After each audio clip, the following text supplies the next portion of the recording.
నమస్తే welcome to V3 news లక్ష్యం సమాజహితం ఇక వార్తల్లోకి వెళ్లే ముందు ముఖ్యాంశాలు ఎలక్ట్రిక్ బైక్ షోరూంలో భారీ అగ్ని ప్రమాదం 45 ఎలక్ట్రికల్ వాహనాలు దగ్ధం కోటికి పైగా ఆస్తి నష్టం రోడ్డుకు ఇరువైపులా ఫుట్పాత్ పై అక్రమ నిర్మాణాలు తొలగింపు భారీ పోలీస్ బందోబస్తు నడుమ తొలగించిన GHMC అధికారులు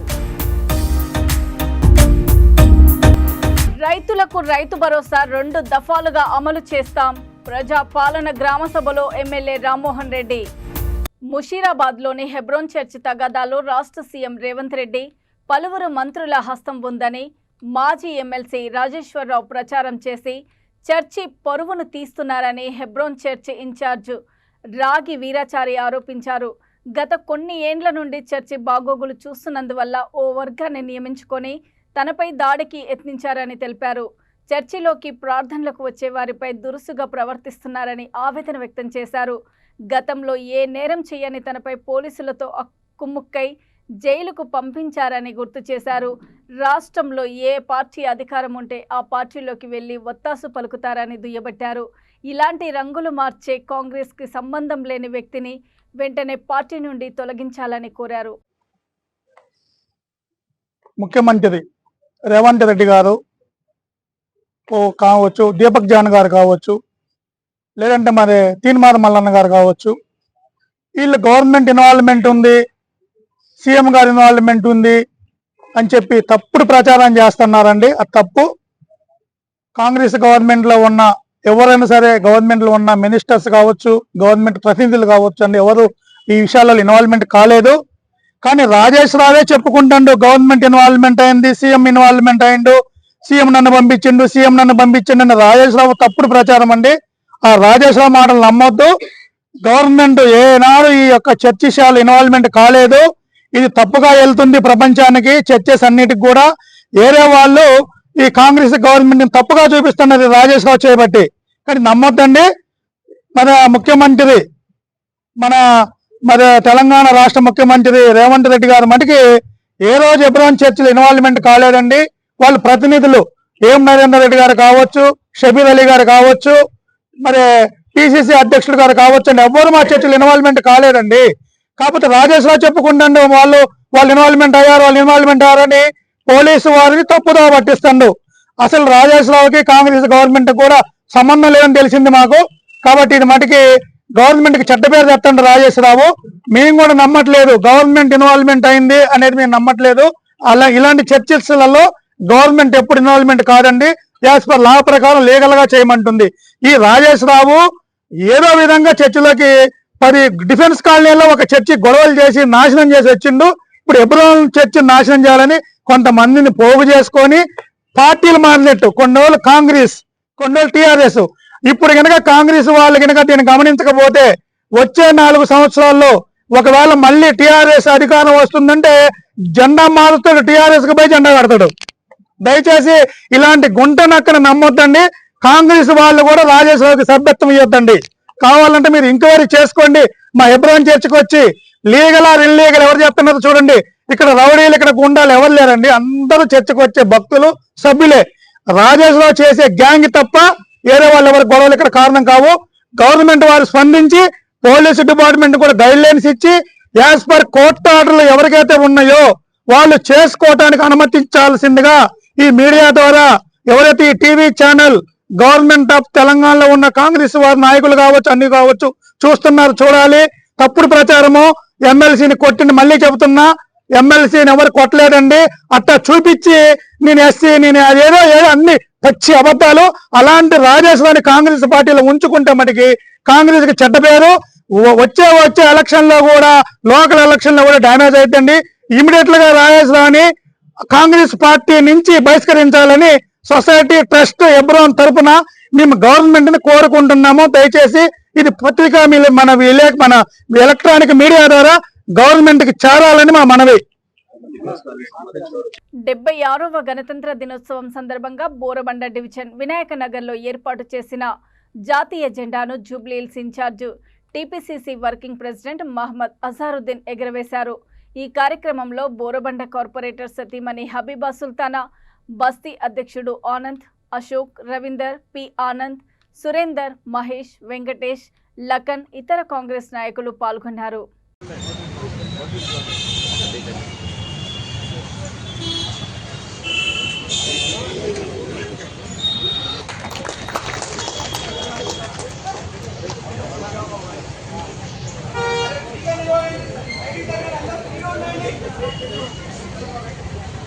మహేందర్ భాయ్ నువ్వు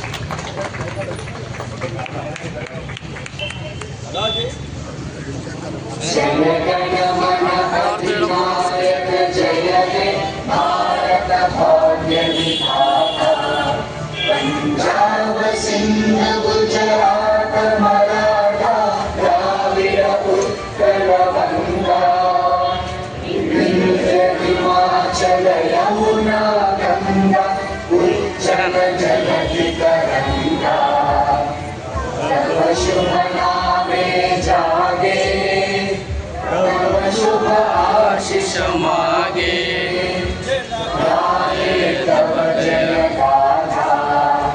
जनगण मंगलदायक जय हे भारत भाग्य विधाता जय हे जय हे जय हे जय जय जय जय हे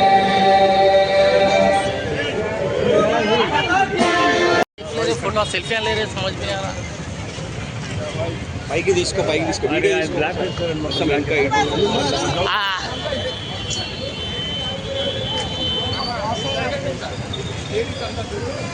ఒకసారి లేడీస్ ఫోటో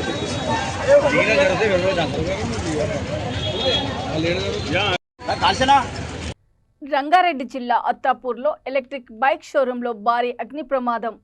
45 ఎలక్ట్రికల్ వాహనాలు ఒక్కసారిగా బ్లాస్ట్ అయ్యాయి. భారీగా ఎగిసిపడుతున్న మంటలు, దట్టమైన పొగలు. స్థానికులు డయల్ 100తో పాటు ఫైర్ సిబ్బందికి సమాచారం అందించారు. ఫైర్ సిబ్బంది సుమారు 1 గంట పాటు శ్రమించి మంటలను అదుపులోకి తీసుకొని వచ్చారు. రాజేంద్రనగర్ పోలీస్ స్టేషన్ పరిధిలోని హైదర్గూడలో ఎర్రబోడ ఎలక్ట్రిక్ బైక్ షోరూంలో ప్రమాదం చోటు చేసుకుంది. ఒక్కసారిగా పేలుడు సంభవించడంతో అపార్ట్మెంట్లో ఉన్న కుటుంబ సభ్యులు భయాందోళనకు గురై బయటికి పరుగులు తీశారు. దాదాపు 1 కోటికి పైగా ఆస్తి నష్టం జరిగిందని, కళ్ల ముందే తమ షోరూం మంటల్లో కాలి బూడిదవుతుంటే యజమానులు విలపించారు. వాహనాలు బ్లాస్ట్ అయ్యాయా లేదంటే షార్ట్ సర్క్యూట్తో ప్రమాదం జరిగిందో తెలియాల్సి ఉంది. రాజేంద్రనగర్ పోలీసులు కేసు నమోదు చేసుకుని దర్యాప్తు చేస్తున్నారు.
హైదరాబాద్ పాతబస్తీ చంద్రాయనగుట్ట నుండి బండ్లగూడ వెళ్లే దారిలో రోడ్డుకు ఇరువైపులా అక్రమంగా ఫుట్పాత్ పై స్థానికులు షెడ్లను, దుకాణాలను ఏర్పాటు చేసుకున్నారు. ఫుట్పాత్ పై నడిచి వెళ్లే వారికి ఇబ్బందిగా మారడమే కాకుండా ట్రాఫిక్ కి అంతరాయం ఏర్పడుతుందని స్థానికులు, వాహనదారులు జీహెచ్ఎంసీ అధికారులకు విన్నవించుకున్నారు. జీహెచ్ఎంసీ అధికారులు ఫుట్పాత్ పై ఉన్న షెడ్లు, దుకాణదారులకు ఖాళీ చేయాలని తెలిపారు. అనంతరం భారీ పోలీస్ బందోబస్తు నడుమ అక్రమ నిర్మాణ షెడ్లను, దుకాణాలను జీహెచ్ఎంసీ అధికారులు తొలగించారు.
వికారాబాద్ జిల్లా పరిగి మండల పరిధిలోని సుల్తాన్పూర్ గ్రామంలో ప్రజాపాలన గ్రామ సభలో ఎమ్మెల్యే రామ్మోహన్ రెడ్డి పాల్గొని లబ్ధిదారులకు గుర్తింపు పత్రాలు అందజేశారు. ఈ సందర్భంగా మాట్లాడుతూ ముఖ్యమంత్రి రేవంత్ రెడ్డి ఇచ్చిన మాట ప్రకారం 6 గ్యారెంటీలను గ్యారెంటీగా అమలు చేస్తున్నామని అన్నారు. ఏళ్ల తరబడి పేదలు నోచుకొని రేషన్ కార్డులు, ఇందిరమ్మ ఇండ్లు, ఆత్మీయ భరోసాతో పాటు రైతులకు ఎకరాకి 6,000 రూపాయల చొప్పున 2 దఫాలుగా రైతు భరోసా అమలు చేస్తున్నామని అన్నారు. ఈ కార్యక్రమంలో కాంగ్రెస్ సీనియర్ నాయకులు వెంకట్రామరెడ్డి, ఎంపీడీఓ కరీం, ఎంఆర్ఓ ఆనందరావు తదితరులు పాల్గొన్నారు.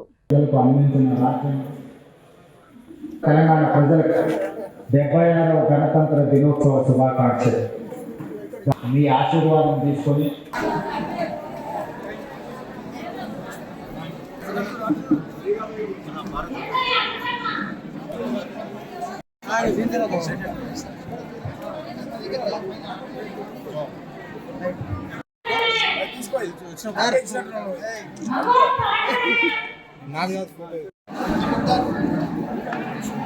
తెలంగాణ రాష్ట్రంలో ఉన్న పేదలను, నిరుపేదలను, దళితులను, గిరిజనులను గతంలో కాంగ్రెస్ ప్రభుత్వం ఉన్నప్పుడు 42,000 ఇందిరమ్మ ఇళ్ళని నేను పరిగి నియోజకవర్గంలో రికార్డు స్థాయిలో నిర్మాణం చేయడం జరిగింది. మళ్ళీ ఇప్పుడు కాంగ్రెస్ ప్రభుత్వం వచ్చిన తర్వాత మన గ్రామంలో 109 ఆగస్టు 15వ తారీఖు రోజు నేను గౌరవ ముఖ్యమంత్రి రేవంత్ రెడ్డి గారు అమెరికా నుంచి విమానంలో హైదరాబాద్ లో దిగి ఉదయం నేరుగా నేను పనికి రావడం జరిగింది. 15 ఆగస్టు రోజు చెప్పినారు 300 కోట్ల రూపాయల రుణమాఫీ జరిగిందని. ఈ రోజు 26 జనవరి గణతంత్ర దినోత్సవం సందర్భంగా ఈ రోజు 12 గంటలకు మన పరిగి నియోజకవర్గ రైతాంగానికి 100 కోట్ల రూపాయల రుణమాఫీ జరుగుతుందంటే చాలా సంతోషంగా ఉంది. రైతు భరోసా కింద 100 కోట్ల రూపాయలు మనకు రైతు భరోసా కింద ఈ రోజు 12 గంటలు అయితే టింగ్ మన ఫోన్లలో ఏ ఫోన్ చూసినా సరే మెసేజ్ వస్తూనే ఉంటాయన్న విషయాన్ని ఇక్కడ ఉన్నటువంటి రైతాంగం అందరితో కూడా తెలియజేస్తూ, అదేవిధంగా గతంలో 10,000 రూపాయలు ఉండే దాన్ని 12,000 రూపాయలకు ఎకరానికి పెంచడం జరిగింది. అదేవిధంగా చాలా మంది ఏమన్నారంటే 5 ఎకరాల వరకు ఇస్తారు, 5 ఎకరాల కంటే ఎక్కువ అని కొంతమంది అన్నారు. కానీ నేను గౌరవ ముఖ్యమంత్రి గారు అడిగినా, ఎందుకంటే దౌలతాబాద్ అధ్యక్షుడు వెంకట్రావు నాకు చెప్పిండు, మీరు ముఖ్యమంత్రికి చదువుగా ఉంటారు, మీరు రైతులు ఎవరైనా రైతులే, ఇది 5 ఎకరాల వరకు ఇస్తే రైతులు నష్టపోతాం, రైతు వ్యవసాయం ఎంత చేస్తే అంత కీయాలని అడగమంటే అడిగిన. ముఖ్యమంత్రి గారి కార్యాలయంలో ఇట్లా ఫోన్ చేస్తుంటుంది, రైతాంగం అంతా కూడా కోరుతున్నారు మనం ఎంత వ్యవసాయం చేస్తే అంత మందికి ఇవ్వాలని కోరుకుంటున్నారు. అంటే ఆ రోజే నాకు 2 నెలల కిందనే గౌరవ ముఖ్యమంత్రి రేవంత్ రెడ్డి గారు చెప్పారు, పంట చేసే ప్రతి ఎకరానికి మనం 12,000 రూపాయలు ఇస్తామని. మన దగ్గర బండాలు ఉన్నాయి, పెంకుటీలు ఉన్నాయి, రేకుల ఇళ్ళు కూడా ఉన్నాయి. అవన్నీ కూడా తీసేసి బుల్డోజర్తో మొత్తం కూడా బునియాది తీసి, బునియాదికి ఒక పేమెంట్ ఇస్తాం, లెంటల్ ఎవరికి వచ్చిన తర్వాత ఇంకొక పేమెంట్ ఇస్తాం, చెత్తేసిన తర్వాత ఇంకో పేమెంట్ ఇస్తాం.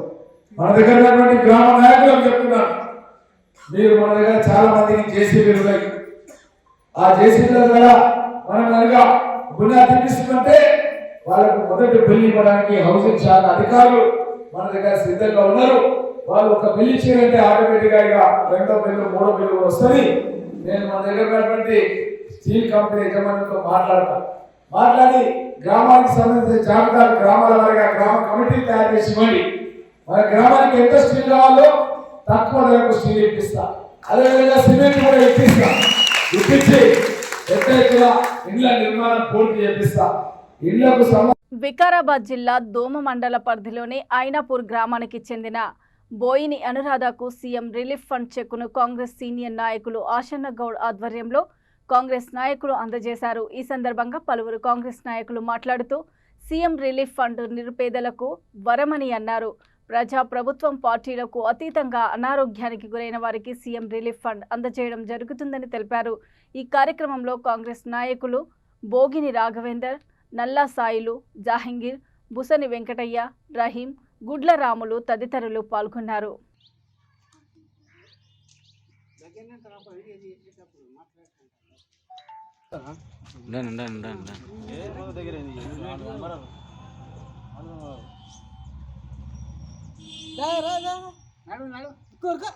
దోమ మండలం ఐనాపూర్ గ్రామంలో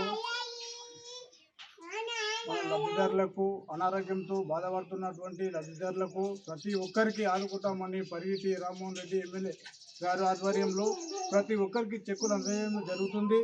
కాబట్టి కాబోయే కాలంలో కూడా కాంగ్రెస్ ప్రభుత్వము అన్ని విధాలుగా ప్రతి అనారోగ్యంతో బాధపడుతున్నటువంటి ప్రతి ఒక్క వ్యక్తికి మా తరఫున అందజేస్తామని, చెక్కులు అందజేస్తామని మా యొక్క. ఈరోజు వికారాబాద్ జిల్లా దోమ మండలం ఐనాపూర్ గ్రామంలో లబ్ధిదారులకు సీఎం రిలీఫ్ ఫండ్ చెక్కులను అందజేయడం జరిగింది. ఈరోజు నేటి ప్రభుత్వం ప్రజాపాలన ప్రభుత్వంలో ఎవరికి కూడా ఎలాంటి ఆపదలున్నా ప్రతి ఒక్కరికి కులమత భేదాలు లేకుండా పార్టీలకు అతీతంగా ఈ యొక్క సీఎంఆర్ రిలీఫ్ ఫండ్ అందరికీ కూడా అందజేయడం జరుగుతుంది. గత ప్రభుత్వం మాదిరిగా నిర్లక్ష్యం కాకుండా ఈ ప్రభుత్వం ప్రజాపాలన, ప్రజల పాలన, ప్రజల చేత ఇక వార్తలు ముగించే ముందు ముఖ్యాంశాలు మరోసారి. ఎలక్ట్రిక్ బైక్ షోరూంలో భారీ అగ్ని ప్రమాదం, 45 ఎలక్ట్రికల్ వాహనాలు దగ్ధం, 1 కోటికి పైగా ఆస్తి నష్టం. రోడ్డుకు ఇరువైపులా ఫుట్పాత్ పై అక్రమ నిర్మాణాలు తొలగింపు. భారీ పోలీస్ బందోబస్తు నడుమ తొలగించిన జీహెచ్ఎంసీ అధికారులు. రైతులకు రైతు భరోసా 2 దఫాలుగా అమలు చేస్తాం. ప్రజా పాలన గ్రామ సభలో ఎమ్మెల్యే రామ్మోహన్ రెడ్డి. చూస్తూనే ఉండండి V3 న్యూస్, లక్ష్యం సమాజహితం. నమస్తే.